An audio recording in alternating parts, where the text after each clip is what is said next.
1er octobre, premier jour de classe et à l'est du Burkina, les autorités de la région ont marqué cette rentrée scolaire par un lancement et nous irons dans cette édition vivre les premiers moments de cette rentrée scolaire 2021-2022.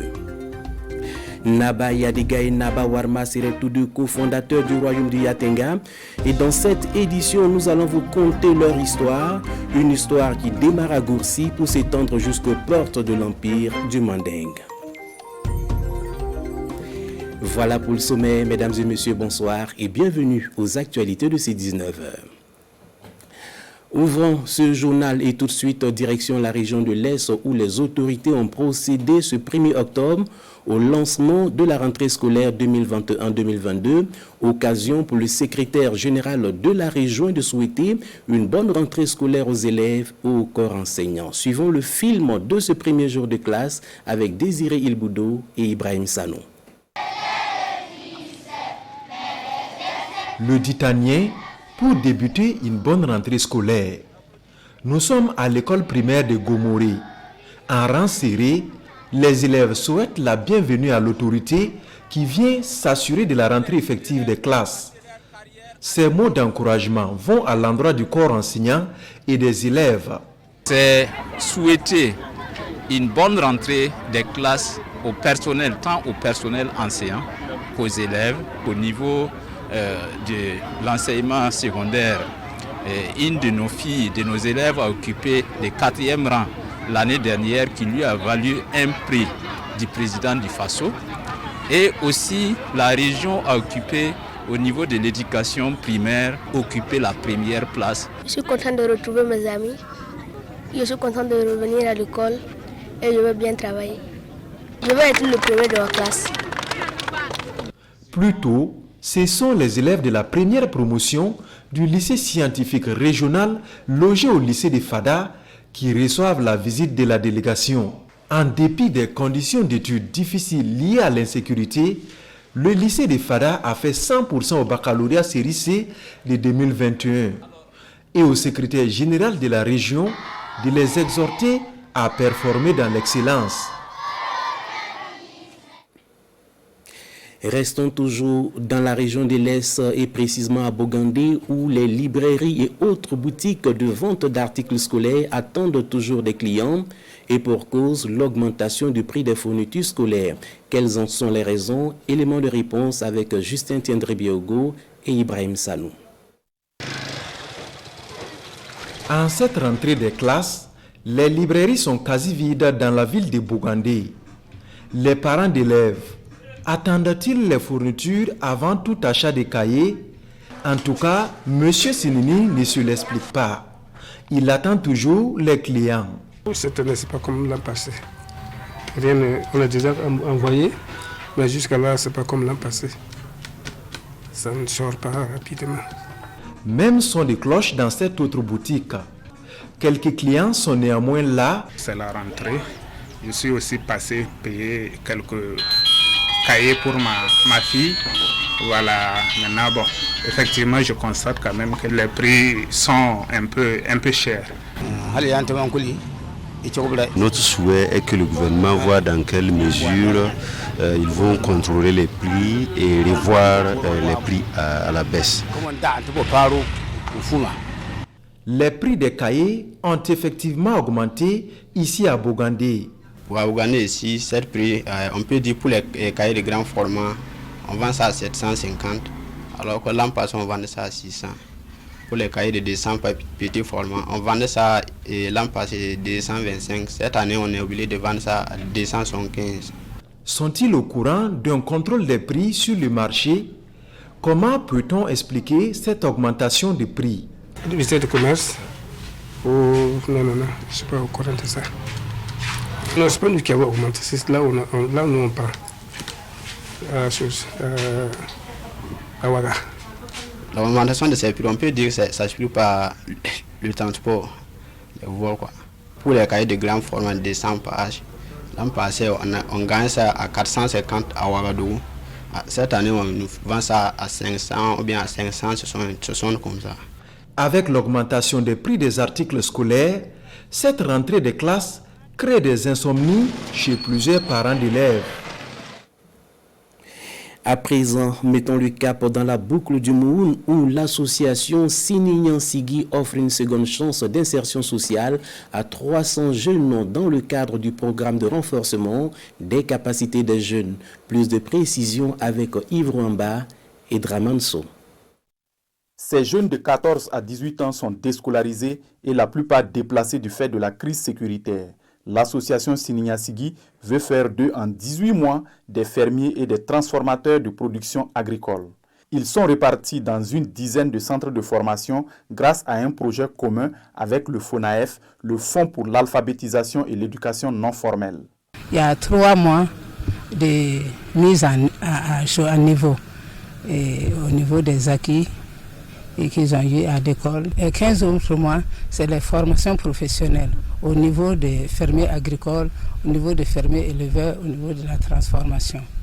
Voilà, c'est pour les amener effectivement à vraiment maîtriser ces différentes activités et pour passer ce qu'on appelle le certificat de qualification professionnelle. Ce projet de renforcement des capacités des jeunes représente donc une école de la nouvelle chance pour ces jeunes. Ils sont 300 jeunes de la province du Moun à bénéficier de cette opportunité d'insertion sociale. Une initiative qui vient en soutien aux actions des agents humanitaires de la boucle du Moun. L'un des objectifs du centre, c'est qu'à la fin, ces enfants soient également équipés. Ça veut dire qu'ils seront réinstallés directement après. Voilà, donc ça va éviter effectivement cette délinquance dont je viens de parler, ces situations de rue que les enfants vivent et également des cas de marginalisation ou d'être enrôlés par les forces du mal. Pour offrir une session de formation de qualité à ces jeunes apprenants, l'association Sinignan Sigui mène également le plaidoyer afin d'obtenir des vivres.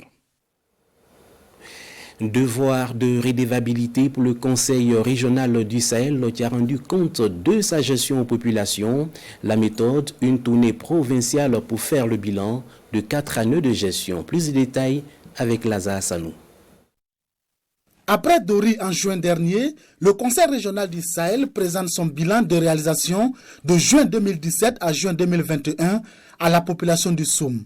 Un exercice pour promouvoir la bonne gouvernance. L'élaboration du plan régional de développement du Sahel nous a permis d'avoir une feuille de route et de savoir comment est-ce que nous devons nous comporter dans le temps et en fonction des moyens que nous disposons pour pouvoir essayer de satisfaire aux besoins de la population.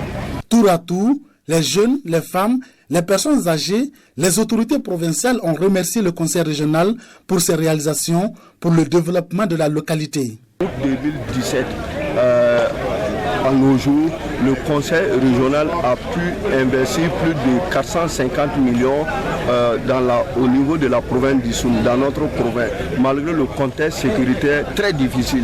Et 160 millions sont prévus pour être investis durant le dernier trimestre de l'année 2021. Vraiment, je trouve que c'est une très bonne chose de venir rendre compte aux différents acteurs et à la population des actions qui ont été menées et les perspectives. Après Djibo, le Conseil régional du Sahel se prêtera au même exercice dans les autres chefs-lieux de province que sont Gorom et Seba, toujours avec les mêmes objectifs. Restons toujours à Djibo où le Conseil régional a inscrit dans ses priorités la promotion de la cohabitation pacifique entre personnes déplacées internes et populations hautes. À propos, il a organisé une rencontre ce 20 septembre où il a été essentiellement question de cohésion sociale. Théodore Zoubga nous signe ici le compte-rendu. Réunis à Djibo, autorités administratives, coutumières et religieuses, personnes déplacées internes et populations hautes échangent sur la cohabitation pacifique entre les PDI et la population haute de la province du Soum. Financée par le laboratoire Citoyenneté, l'initiative est portée par le Conseil régional du Sahel. Nous avons assisté à un afflux massif de population des communes frontalières et de certaines communes vers les chefs de province, ce qui a engendré une surexploitation des ressources naturelles existantes et une déstructuration de planification qui avait été déjà établie au niveau de cette commune-là. Il faudrait un atelier de ce genre pour sensibiliser les personnes déplacées internes et également sensibiliser les populations hautes pour qu'il y ait un meilleur vivre ensemble dans leur environnement. Les types de conflits sociaux, Les modalités de gestion de ces conflits sont des modules développés et il ressort des échanges que Djibo est une ville résiliente. Ce que j'ai entendu aujourd'hui, ça m'a beaucoup plu. Et apparemment, la ville de Djibo est la plus accueillante et la plus résiliente. Donc pour moi, c'est vraiment un moment de satisfaction. Invite est faite à la population de toujours cultiver le bon vivre ensemble pour un Burkina de paix. Comme je vous le disais en titre, Naba Yadega et Naba Warma seraient les fondateurs du royaume du Yatenga. Et sachez-le, le tout a démarré à Goursi pour s'étendre aux portes de l'empire du Manding. Suivons plutôt ce cours d'histoire que nous dresse ici Siela Sina Ouattara et Aadi Sandamba. Voici la cour de Naba Yadega, fondateur du royaume du Yatenga et ancêtre des Yadse. Derrière cette porte, son mausolée ainsi que tous les attributs du pouvoir. Nous sommes au quartier Bungo de Goursi. Le gardien du temple, c'est Naba Tanga, chef de Bungo, l'un des notables de la dynastie des Warma. C'est ici que tous les 44 chefs du ressort de Naba Yadega sont intronisés. Même le roi du Yatenga passe par là. Tous les rites se déroulent dans cette cour. Mais attention, derrière cette autre porte, la case du pouvoir. Seul Naba Tanga y a accès, ainsi que le roi de Yatenga pendant son intronisation.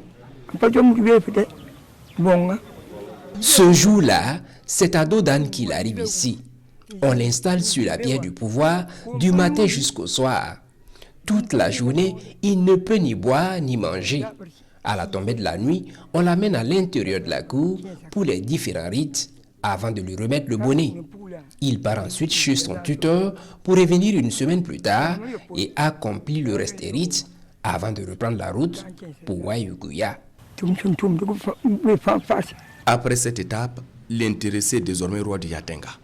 Il doit quitter Goursi pour ne plus jamais y remettre pied. Goursi étant la cité guerrière où règne la dynastie des Warma. Et à la mémoire du cofondateur du royaume de Yatenga, une place est dédiée à Naba Warma au quartier royal juste à côté de sa tombe. C'est un rond-point au cœur du quartier. S'il n'y a pas en tout cas ce rond-point, peut-être les gens ne pas connaître vraiment, on allait oublier quoi.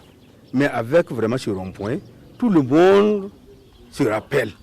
Voilà. Même les plus jeunes qui ne connaissaient pas Naba Warma, avec ce rond-point, chacun se demande, Naba Warma c'est qui? Plus que de l'histoire, le mausolée Naba Yadega ainsi que la place Naba Warma sont non seulement des lieux de culte, mais aussi des sites touristiques les plus visités de Goursi. Et c'est un devoir pour la génération actuelle de perpétuer la mémoire des anciens. Voilà, c'est la fin de cette édition, mais n'oubliez pas une chose, on peut devenir tout ce qu'on veut, il suffit juste de le vouloir. Bon début de week-end à tous et à toutes, à très bientôt, au revoir.